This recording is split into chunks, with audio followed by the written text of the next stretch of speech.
Hi everybody, this is Susie and welcome to another video from Wild Orchid Crafts Wild Bunch. I have something to share with you again. I always start my videos off like that, but I have a fun little something that I haven't made for quite a while, and I'm excited to share that with you today, so let's get on to that. This is a really cute vintage shabby type tag. And I had a lot of fun making this because I haven't made a tag in quite a while, and I really just wanted to get back into paper crafting just a little bit. Yes, I'm using my webcam on my computer, my new computer, yay for me. So what I had used is a very simple shipping tag. You can get about 100 of these in a plastic container in your local store like Office Max or Staples. Probably for about $3. They are a very nice size to play with. And what I used here was some Prima paper on the base or the background, and I etched that with Vintage Photo, which is my favorite ink from Ranger. I do have a large variety of many of the inks, but have chosen that one because it always seems to give off some kind of a vintage feel for me in my crafts. And I was rummaging through some old things, and that's how sometimes I get inspired. A lot of people say, where do you get these ideas from? Where do you get inspired from? And sometimes I just go through some old crafts and look at some old pictures of things that I've done, and then the light bulb goes off, and there goes the inspiration. So with that said, I wound up finding this really cute photo of that little girl. Isn't she adorable? And I said, oh, I'm going to do that type of tag. I'm going to do use a vintage photo.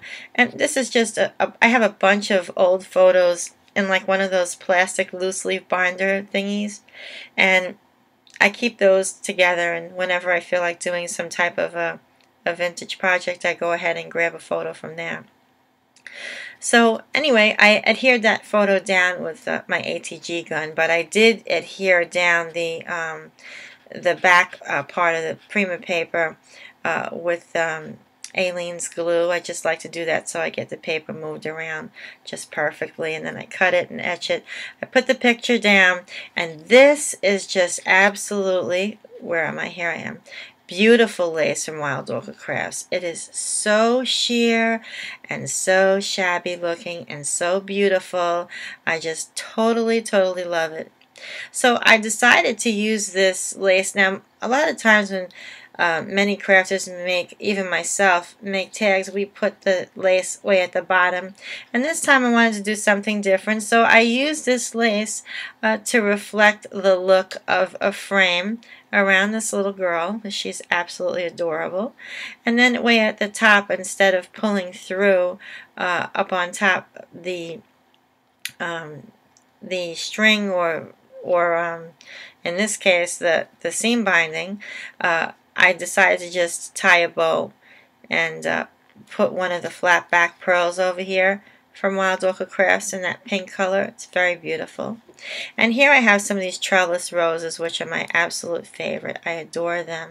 And I had gotten this in my last design team kit. It's a taupe colored trellis rose. And it's very versatile, yet you kind of got to be careful with it with the color. And I hope that you can see that clearly.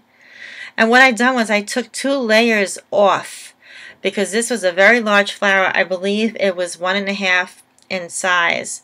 And so I took 2 layers off, and there was my flower for this project, as well as doing it for this very pale pink color.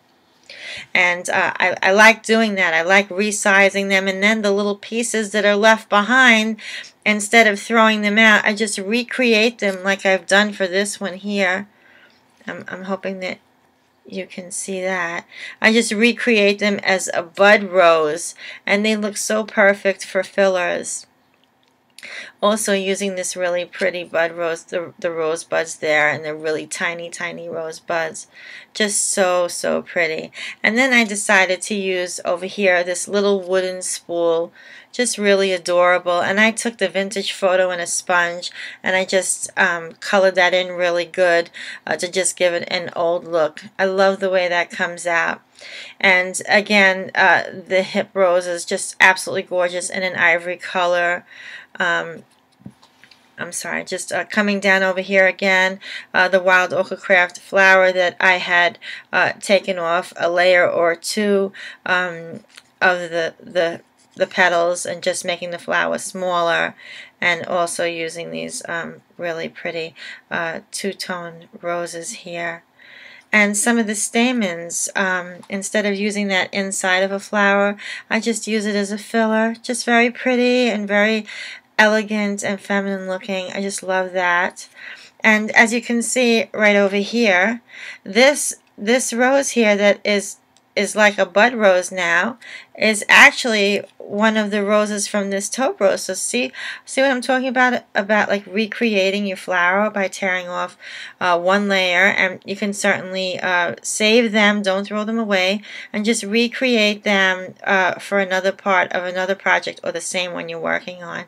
You can put something else in there like stamens if you like, but I chose to leave mine empty. And just at the very bottom here I put a few more small roses, and also I put some vintage roses, vintage buttons that I had in my stash over here, and one over here, really very tiny one, just so cute, so adorable. And what do we do with these? Well, I really have them on several areas of my craft room. I do have a life-size, tall, kind of like a wrought iron stand. It used to be a clock, and my husband found just the base of it. The face was missing, and I have all my tags, well, most of my tags hanging on there, and some tags that people had sent me over the years. And I will probably do the same thing with this one, but for now, because this one is new and I like looking at it a lot, I have it on my desk.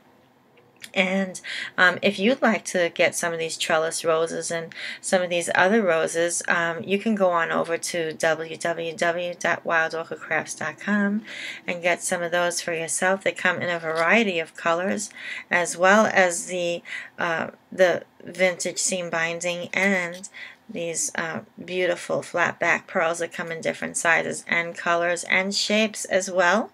They come with the little beads around them. They come in heart shapes and circles and many different colors. So I hope that you enjoy shopping for some of these items for yourself. I just love the way this tag came out, and I hope that you do too.